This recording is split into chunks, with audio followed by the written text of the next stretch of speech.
10 këshilla pozitive nga Kurani. Në një besimin e Zotin e plot fuqishëm. Mbështetuni tek Zoti dhe padyshim jeta juaj do duket më bukur dhe më mirë. Do të arrini suksese të njëpasnjëshme, sepse besimtari ka mbështetje tek Krijuesi dhe Krijuesi mjafton atij. Në 2. Falja dhe mëshira. Falni dhe tregoni mëshirë ndaj të tjerëve, sepse kjo sjell paqe dhe harmoni. Në 3. Durimi dhe falja. Qëndroni të durueshëm dhe falni atë që ju lëndon. Inna Allahe ma as-sabirin. Zoti është me durimtarët. Në 4. Mirësia dhe ndihma ndaj të tjerëve. Jini të sjellshëm dhe ndihmoni të dobtit. Bëj mirë ashtu siç të ka bërë Zoti ty mirë. Mirësia me mirësi kthehet. Në 5. Mirëkuptimi dhe toleranca. Të gjithë jemi krijuar nga një nën dhe jemi të barabartë para të Madhit Allah, i qofshin fal Atij. Andaj, bëhu i mirëkuptueshëm dhe përdore gjuhën e harmonisë dhe tolerancës, ashtu siç na mëson Zoti në Kuranin famlar. Në 6. Paqja e brendshme dhe besimi. Gjeni paqen në besimin tuaj dhe në lutjet e juaja të përditshme.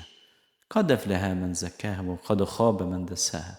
Ka shpëtuar që u pastrua dhe u largua nga gjërat e irritueshme dhe të ndalueshme. 7. Falja gabimeve. Inna Allahe yaghfiru dhunuba jamia. Zoti është i mëshirshëm, fal shumë. Mos hezitoni të thoni shpesh, çdo ditë, 100 herë astaghfirullah, Zot na fal, sepse istighfari shton të mira. Istighfari është çelësi i suksesit. 8. Vlera e durimit në vështirësi. Në vështirësi është durimi që ju forcon. Pra, kur ju jeni në vështirësi, duhet ta kujtoni ajetin kuranor që thotë Allahu i Madhrishëm, pas vështirësisë vjen lehtësimi. Pra, ngjitur me lehtësi, me vështirësinë ndodhet lehtësimi i madh. Andaj, bëhu prej durimtarëve. 9. Lutja dhe kërkimi i ndihmës nga Zoti. Zoti i Madhreshëm thot: "Lutuni mua, unë ju përgjigjem." Lutuni dhe kërkoni ndihmë për çështjet tuaja. Padyshim se Krijuesi që ju ka krijuar në formën më të bukur, do t'ju pranoj lutjet tuaja. 10. Vlera e mirësisë dhe të qenit i mirë ndaj prindërve.